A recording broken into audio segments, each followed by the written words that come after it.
How's it going, ladies and gentlemen? Mr. Donahue here. We're going to take a look at the history of the atom, and it's just going to be a brief review. All right, so let's start. So objectives of this video will be to describe the major models of the atom and how they have changed over time. So we're going to talk about the Dalton model, the Thomson, Rutherford, Bohr, and the quantum model.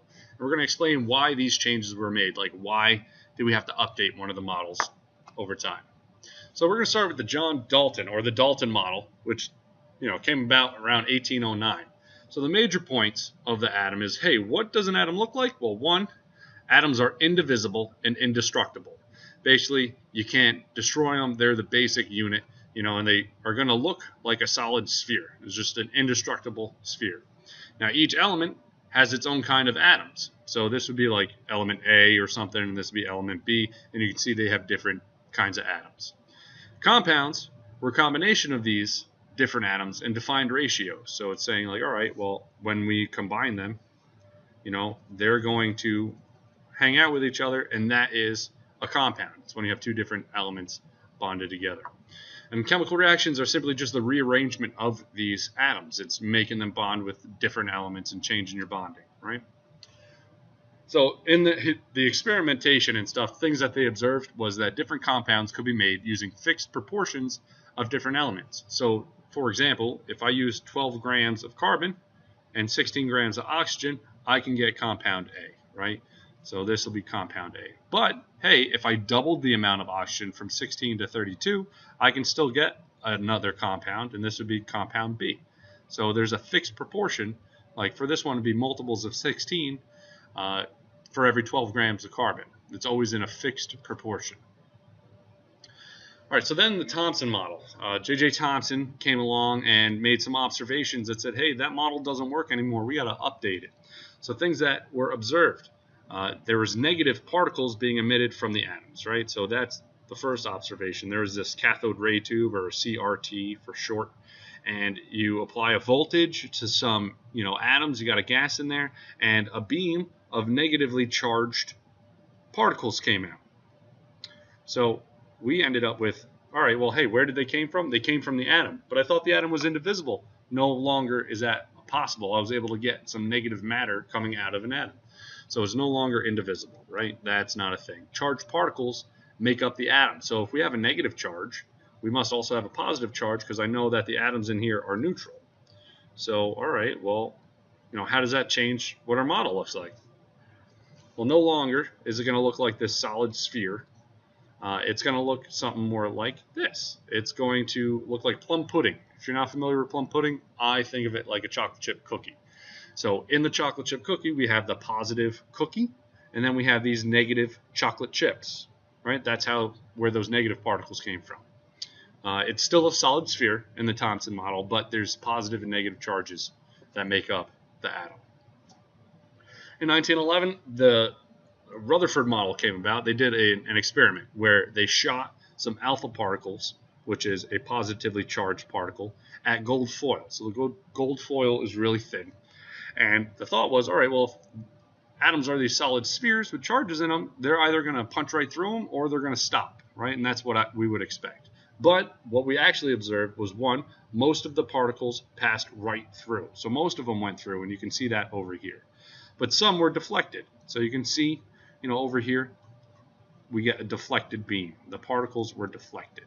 And then we also see some of them deflected almost straight back. Like you can see that right here when we're talking about the ones that came almost straight back. Some of them bounced like straight back. Well, how is that possible? If the atoms were these solid spheres, we shouldn't get these results. So if we take a look at the Thomson model, this is what you would kind of expect, right? Where am I?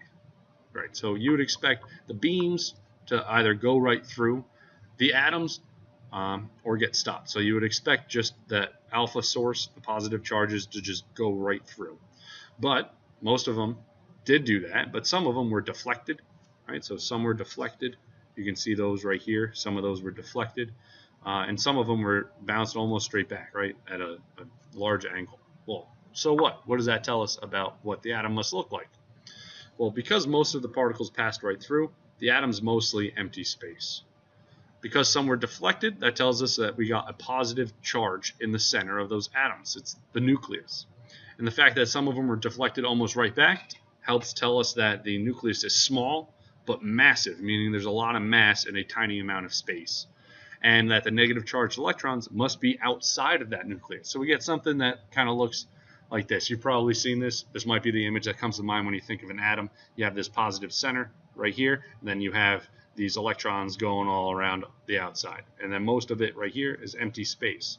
So if I go back, you can see, hey, if this is what the atom looks like according to the Rutherford model, it explains what we've seen, right? Most of the alpha particles would pass right through because it's mostly empty space. Some of them are going to get deflected back at a sharp angle, and some of them are going to be deflected just a little bit because of the positive nucleus.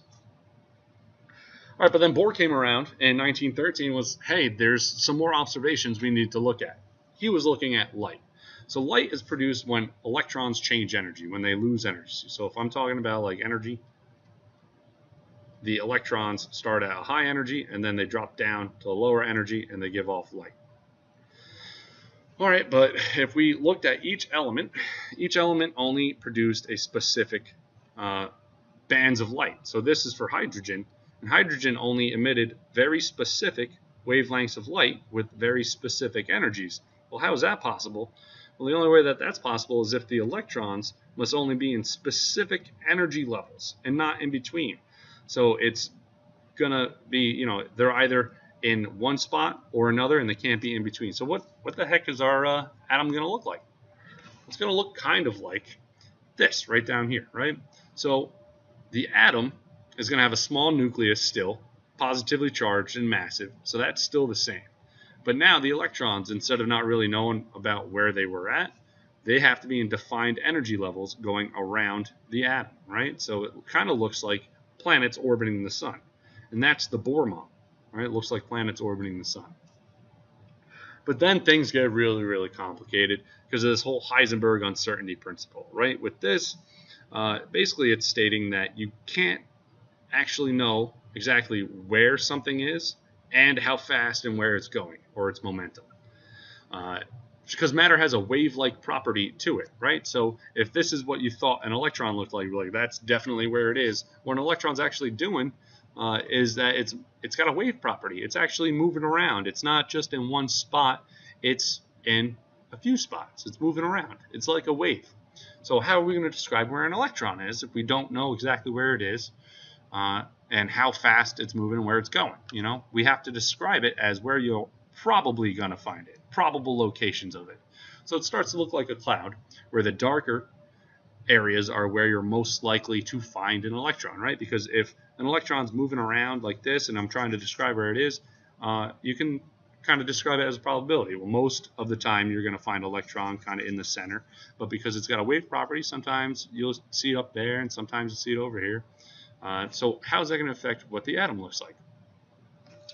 Well, it's still going to look like it has these energy levels, right? Areas where you're going to find an electron, but it's not going to be like an orbit around the sun, right? We have what starts to look like a cloud. So the darker regions are where you're the most likely to find an electron, and then the lighter regions are the least likely areas where you're going to find an electron. So they still have distinct regions where you'll find them, and those are the energy levels, but it's definitely not looking like planets around the sun. All right, so summarize. Things that you should be able to kind of summarize right now. What are the major properties of each model? What does the Dalton model look like? The Thomson model look like? Rutherford model look like? Bohr model look like? The quantum model look like? What do they look like? What are their major features? And then why did our models change over time? What happened that made us go, hey, that model's not working anymore. We got to update that and make it different. All right, I hope you found that helpful, and I'll see you in your class. Okay, bye.